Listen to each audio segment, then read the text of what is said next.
जगण्याचे देवा लाभो ऐसे बळ, दुर्गुणाचा बळ पहावेना।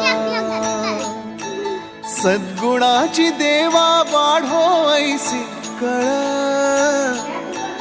मरणाची झळ साहवेना।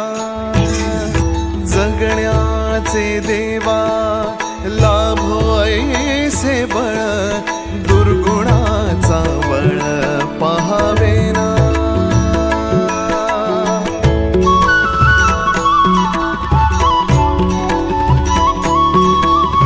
तुझ्या दारी दावी पांडुरंगी तळ, उन्मादाचा मळ झाकवेना। विठ्ठलाची आस वाढावी सरळ, विषाचे गरळ टाकवेना।